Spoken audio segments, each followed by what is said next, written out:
여러분 안녕하세요. 오늘 심층 탐구 시간에 오신 것을 환영합니다. 혹시 이런 경험 있으신가요? 월급날은 16일인데 집주인이 딱 못 박은 월세 납부일인 15일인 경우요. 아, 그거 정말 피말리는 상황이죠.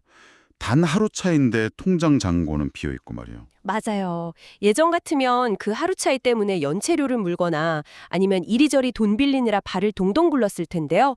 요즘은 청구서 옆에 은근슬쩍 나중에 결제하기 혹은 분할 납부 같은 버튼이 막 스멀스멀 피어오르고 있습니다. 네, 결제라는 행위의 풍경이 완전히 달라지고 있는 거죠. 우리가 알던 아주 명확하고 단순한 교환 방식에서 벗어나서 굉장히 묘하고 복잡한 형태로 진화하고 있습니다. 그래서 오늘 저희가 다룰 자료가 정말 흥미롭습니다. 핀테크 기업인 어펌의 2024년 4분기 실적 발표 질의응답 스크립트 발췌본을 가져왔거든요. 네, 흔히 선구매 후결제, 즉 BNPL이라고 부르는 산업이죠. 맞습니다. 근데 오늘 저희의 미션은 단순히 이 BNPL 기업들이 이번 분기에 돈을 얼마나 벌었는지 그 숫자를 줄줄 읊어드리는 게 아닙니다. 그렇죠. 숫자 그 이상의 의미가 있으니까요. 네. 이 기업들의 척수가 대체 어떻게 최신형 텔레비전이나 명품 가방을 넘어선 건지 파헤쳐 볼 겁니다. 그러니까 동네 배관공 청구서나 매달 내는 월세 같은 가장 일상적이고 필수적인 지출 영역까지 어떻게 파고들고 있는지 그 이면을 파악하는 게 오늘의 목표입니다. 살 수 있는 돈이 있느냐 없느냐 하는 그 이분법적인 주툴의 경계가 완전히 허물어지는 시대에 여러분과 저희가 서 있는 셈이거든요. 여러분이 최근에 온라인 쇼핑이나 매장에서 할부 결제 옵션을 보신 적이 있다면 오늘 이 기업들의 진짜 전략이 뭔지 아주 흥미롭게 들리실 겁니다. 왜 이들이 우리 집 배관공 청구서에까지 눈독을 들이는지 말이죠. 맞아요. 소비라는 행위, 더 나아가서 개인의 현금 흐름을 관리하는 주도권 자체가 어떻게 플랫폼으로 넘어가고 있는지를 추적하는 아주 재밌는 과정이 될 겁니다. 사실 기존의 할부 서비스들은 주로 크고 비싼 소비재에 집중했잖아요. 네, 가전제품이나 의류 같은 거요. 그런데 이번 자료를 보면 이들이 가장 매력 없어 보이지만 절대 피할 수 없는 생활비 영역으로 방향을 틀고 있다는 게 아주 선명하게 드러납니다. 그 핵심이 바로 자료 초반에 나오는 렌트 테스트, 그러니까 월세 테스트 이야기입니다. 저 사실 처음에 이 항목 보고 진짜 깜짝 놀랐거든요. 1년치 월세를 한 번에 대출받게 하는 거 아니냐, 뭐 이런 생각하셨죠? 네, 맞아요. 엄청난 빚을 지게 만들어서 18개월 동안 갚게 하려는 그런 무리한 대출 상품인 줄 알았어요. 아, 그런데 경영진도 그 부분을 아주 단호하게 경계하더라고요. 본질적으로 구독 형태인 월세를 완전히 다른 형태의 장기 대출 상품으로 억지로 둔갑시키는 건 자신들의 방식이 아니라고요. 아, 소비자한테 장기적으로 독이 되는 잘못된 제품 설계라는 거군요. 그렇죠.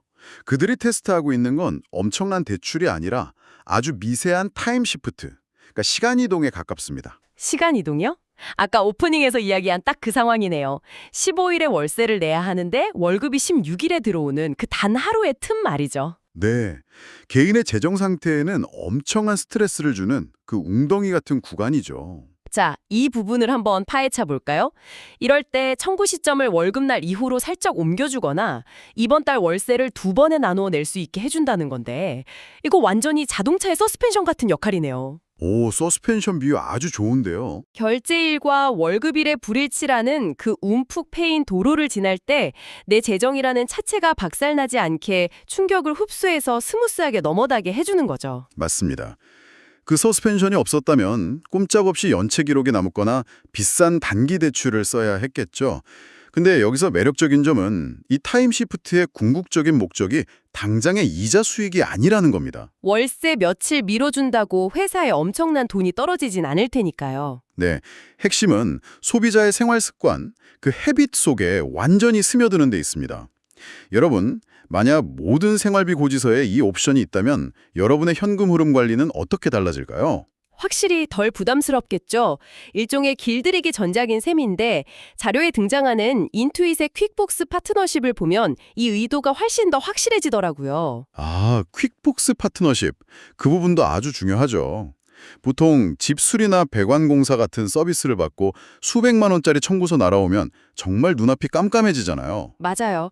기존에는 그런 목돈 들어가는 서비스 받으면 꼼짝없이 신용카드 할부를 긁거나 빚을 내야 했죠. 그런데 이제는 소규모 사업자들이 소비자에게 보내는 그 퀵복스 송장 자체에 결제 옵션이 통합되어 들어가는 겁니다. 아, 그러니까 배관 수리비 $5,000 청구서에 이거 6개월에 걸쳐서 나누어 내실 수 있습니다 하는 안내가 아예 같이 간다는 거죠? 네, 바로 그겁니다. 이건 회사가 단순한 기업 간 거래를 넘어섰다는 뜻입니다. 소규모 사업자를 매개로 최종 소비자에게 도달하는 B2B2C 모델로 진입한 거죠. 와, 이거 진짜 대단한 첫걸음이네요. 보통 고지서를 받아들면 당연히 한 번에 내야 한다고 생각하잖아요. 그렇죠. 그게 우리의 고정관념이죠. 그런데 만약 눈에 보이지 않는 수리비나 필수 생활비 청구서에도 이런 유연한 분할 납부 옵션이 달려 있다면 현금 흐름 관리에 대한 사람들의 인식 자체가 완전히 바뀌겠어요. 소비자가 서비스에 대해서도 시간을 두고 지불할 수 있도록 교육하는 거대한 과정인 거죠. 결제 방식에 대한 재교육이네요. 근데 여기서 정말 흥미로워지는 부분이 있습니다.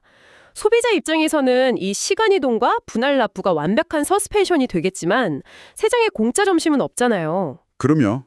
누군가는 혜택을 제공하기 위해 비용을 내야죠. 그 충격을 대신 흡수하는 게 바로 물건과 서비스를 파는 가맹점들입니다. 사실 그게 이 자료 보면서 가장 논리적으로 들었던 의문이었거든요. 가맹점은 결제업체에 꽤 높은 수수료를 내야 하는데 왜 이걸 환영하는 걸까요? 자료를 보면 대형 가맹점의 경우 수수료율이 무려 11%에 달하는 경우도 있다고 하죠. 그러니까요. 결국 가맹점이 11% 수수료를 낸다면 눈에 보이지 않을 뿐 그 비용이 원래 상품 가격에 이미 다 녹아있는 거 아닌가요? 소비자가 공짜로 무이자를 즐기는 것 같지만 사실은 제값을 다 치르고 있는 셈이죠. 표면적으로만 보면 아주 예리한 지적입니다. 하지만 이걸 더 큰 그림, 즉 가맹점의 딜레마와 연결해 본다면 이유가 명확해집니다. 가맹점의 딜레마요? 어떤 거죠? 창고에 쌓인 고가의 재고를 털어내기 위해 대형 가맹점이 취할 수 있는 전통적인 방법이 뭡니까? 눈물의 박앤세일이죠. 파격 할인 30%. 이런 팻말을 거는 겁니다. 네, 흔히 보는 방식이죠. 근데 그렇게 되면 당장 마진이 30%나 깎이잖아요. 맞습니다. 이때 결제업체가 아주 매력적인 제안을 하는 겁니다. 물건값을 30%나 깎아서 손해보지 마시고 우리에게 11%의 수수료만 내라는 거죠. 아, 대신 결제업체가 소비자한테 12개월 무이자 할부 혜택을 쏘겠다 이거군요. 바로 그겁니다. 가맹점 입장에서는 30% 할인해주는 것보다 11% 수수료 내는 게 수학적으로 훨씬 이득이죠. 와, 듣고 보니 그러네요. 소비자는 30% 할인보다 당장 내 지갑에서 나가는 돈을 12개월로 쪼개준다는 무이자라는 마법의 단어에 혹해서 지갑을 열게고요. 게다가 가맹점이 돈을 내고서라도 지켜야 할 훨씬 더 큰 무형의 가치가 있습니다. 혹시 브랜드 가치 훼손이라고 들어보셨나요? 아, 명품 브랜드들이 할인 잘 안 하는 이유랑 같은 건가요? 정확합니다. 프리미엄 가전이나 명품 브랜드가 매장 앞에 30% 세일 팻말을 걸어보세요. 기다리면 가격 떨어지는 브랜드라는 인식이 생겨서 가치가 뚝 떨어집니다. 그렇겠네요. 하지만 무이자 할부는 상품의 정가를 당당하게 유지하면서 품격을 지켜주잖아요. 네, 브랜드 품격은 유지하면서 소비자의 구매 장벽만 싹 낮춰주는 거죠. 그러니까 11%는 단순한 수수료가 아니라 가장 효율적인 마케팅 비용이자 방어막인 셈입니다. 세일 팻말을 치우고 그 자리에 결제 옵션을 달아서 브랜드 품격을 방어한다. 진짜 영리하네요. 자료에 보니까 최근 금리가 하락하는 환경에서도 결제업체가 이 수수료율을 내리지 않고 있다던데요. 네, 경영진은 이게 사실상 가격을 인상하는 것과 같다고 하더라고요. 결제업체가 돈을 빌려오는 조달 비용은 줄어드는데 가맹점한테 받는 수수료는 그대로니까 마진이 팽창하는 겁니다. 소규모 가맹점들도 처음엔 기본 패키지 쓰다가 점점 무이자 혜택이 많은 비싼 패키지로 넘어오고 있다는 데이터가 있던데 가맹점들이 무이자의 위력을 뼈저리게 느끼고 있다는 증거네요. 네, 맞습니다. 이자에 빠져서 빚을 내어 소비하고 가맹점은 브랜드 가치 지키려고 비용을 지불합니다. 겉보기엔 완벽한데 가장 크고 근본적인 리스크가 떠오르거든요. 아, 사람들이 과연 돈을 제대로 갚고 있는가 하는 문제군요. 네, 맞습니다. 이번 실적 발표 자료에서 가장 긴장감 넘쳤던 대목도 리스크 관리, 즉 언더라이팅 부분이었어요. 분기 중에 손실 충당금이 몇 베이시스 포인트 올랐다고 발표됐잖아요. 돈 뗄 것에 대비해서 미리 쌓아두는 비상금이 아주 미세하게 올랐죠. 그랬더니 장마감 후에 주식시장이 발작을 일으키면서 주가가 확 떨어졌습니다. 월가 애널리스트들이 막 다급하게 묻더라고요. 혹시 우리가 모르는 소비자 부도의 위험이 있는 거 아니냐고요. 사실 주식시장은 원래 정보의 미세한 변화에 엄청 과민 반응하잖아요. 거시경제가 불안할 때는 더더욱 최악의 시나리오를 상상하죠. 하지만 경영진의 대답은 아주 차분했습니다. 네, 한마디로 소비자는 여전히 건강하다. 이렇게 못을 박더라고요. 만약 소비자가 건강하다면 주식시장은 도대체 왜 주가를 끌어내린 걸까요? 월스트리트가 유령을 보고 놀란 걸까요? 아니면 경영진이 장밋빛 안경을 쓰고 있는 걸까요? 그 부분은 경영진이 제시한 데이터를 보면 답이 나옵니다. 경영진은 RLTC, 즉 거래비용 차감 후 수익 지표가 장기 목표의 최고치에 근접했다고 강조했습니다. RLTC요? 그러니까 비용 다 떼고 남은 진짜 알짜 수익을 말하는 거죠. 네, 맞습니다. 그리고 애널리스트들한테 본인들이 신용 결과를 판단할 때 보는 유일한 북극성 지표를 보라고 했죠. 그게 바로 NCO, 순상각률입니다. 여기서 그 NCO라는 개념을 좀 짚고 넘어가야 할 것 같아요. 네, 시장이 논란 충당금은 앞으로 떼일지 모른다고 예상해서 장부상 잡아두는 예측치라면 NCO 곡선은 실제로 돈을 돌려받지 못해서 손술로 확정된 진짜 돈 떼이는 비율입니다. 아, 경영진은 그 NCO 곡선 차트의 선들이 아주 팽팽하게 겹쳐서 관리되고 있다고 확신에 차서 말했잖아요. 그러니까 어떤 혼란도 없고 회사가 통제력을 잃지 않았다는 뜻이군요. 맞습니다. 미리 쌓아둔 비상금은 살짝 늘었지만 실제로 떼이는 돈의 비율은 철저하게 통제 범위 안에 있다는 거죠. 금융시장의 단기적인 편익에 흔들리지 않고 자신들만의 핵심 데이터에 집중하는 태도가 인상적입니다. 데이터에 대한 완벽한 장악력이네요.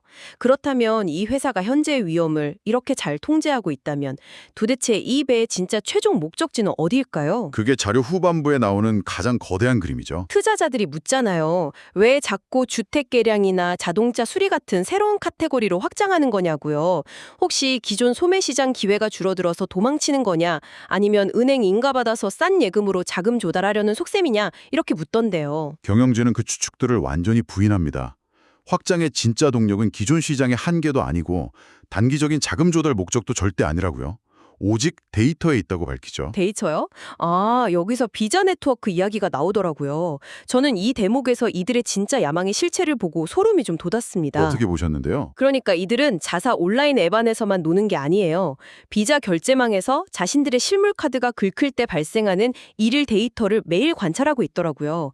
자동차 부품 매장이나 정비소에서 카드가 긁히는 내역까지 샅샅이요. 네, 소비자가 플랫폼 밖에서 돈을 어디에 쓰는지를 실시간으로 파악하는 게 핵심입니다. 그 데이터를 보고만 있는 게 아니라 선제적으로 움직이죠. 아, 해당 가맹점들을 직접 찾아가서 제안하는 거 말이죠. 매장 결제 시스템에 우리 무이자 할부 옵션을 아예 통합해라, 이렇게요? 맞습니다. 그래서 이게 무슨 의미일까요? 그래서 저는 이걸 트로이의 목마 혹은 정찰기에 비유하고 싶어요. 처음엔 작은 정찰기 같은 카드를 소비자 지갑에 넣어둡니다. 이 정찰기가 오프라인을 날아다니며 사람들이 어디서 큰 돈을 쓰는지 지도를 그리는 거죠. 오, 정찰기 비유 정말 딱 들어맞네요. 그 정찰 데이터가 들어오면 자동차 수리나 주택 개량 같은 타격 지점을 정확히 파악해서 그 시장을 통째로 자사 시스템으로 가져오는 거잖아요. 네, 맞습니다. 이건 중요한 질문을 던지게 하죠. 이 정찰기들이 가져온 데이터가 궁극적으로 뭘 만드느냐? 바로 데이터 루프의 거대한 선순환입니다. 여기서 부스트 AI와 어댑트 AI가 아주 핵심 역할을 하거든요. 데이터 루프요? 사실 그 AI 기술들이 어떻게 작동하는지 궁금했습니다. 방대한 데이터를 사람이 다 분석할 순 없잖아요.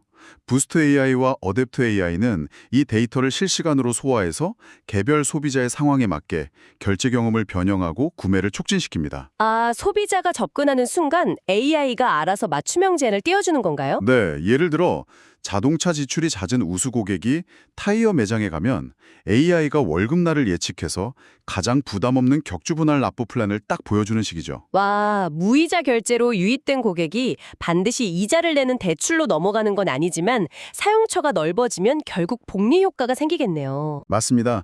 사용자당 거래 건수와 총 지출이 폭발적으로 증가하게 되죠. 데이터가 모일수록 AI 제한은 정교해지고 더 많은 결제를 일으키는 선순환입니다. 그 거대한 데이터 루프의 끝에서 경영진이 밝힌 최종 목표가 압권이었습니다. 단순한 할부회사를 넘어서서 모든 소매점 문 앞에 자신들의 수용 마크를 붙이겠다는 거예요. 스스로를 21세기 버전의 아메리칸 엑스프레스로 정의하더라고요. 과거에 아멕스 카드가 신용의 상징으로 상점마다 붙어 있었듯이 말이죠.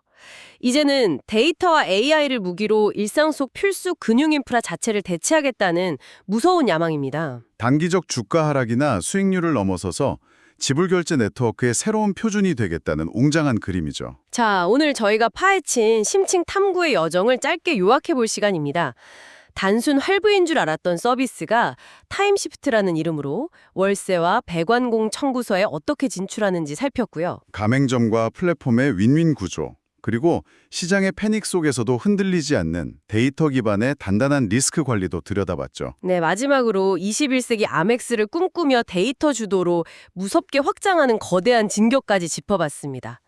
오늘 이 여정을 통해서 청취자 여러분도 일상적인 결제 경험을 완전히 새로운 시각으로 보게 되셨을 거라 생각합니다. 당장 내일 청구서를 보거나 결제 버튼을 누를 때 그 뒤에 숨은 정찰기과 데이터 톱니바퀴들이 떠오르시겠죠. 맞습니다. 자, 그럼 마무리하면서 저희가 오늘 자료를 바탕으로 한 걸음 더 나아간 도발적인 질문을 하나 던져보겠습니다. 어떤 질문이죠? 만약 우리가 사는 집의 월세, 갑작스러운 자동차 수리비, 심지어 동네 배관공의 청구서까지 우리 삶의 모든 지출이 매끄러운 월 분할 납부로 바뀐다면 어떨까요? 당장은 되게 편할 것 같은데요? 그렇죠. 하지만 그럴 때 우리는 과연 물건과 서비스의 진짜 가격, 즉 토탈 프라이스를 신경이나 쓰게 될까요? 아니면 오직 이번 달에 내야 할 할부금이라는 프레임에 갇혀 살게 될까요? 와, 그거 정말 소름 돋는 포인트네요. 다음번에 결제창에서 은근슬쩍 유혹하는 그 분할 납부 버튼을 마주하신다면 이 질문을 한 번쯤 꼭 떠올려 보시기 바랍니다. 오늘 저희가 준비한 내용은 여기까지입니다. 함께해 주셔서 감사합니다. 감사합니다.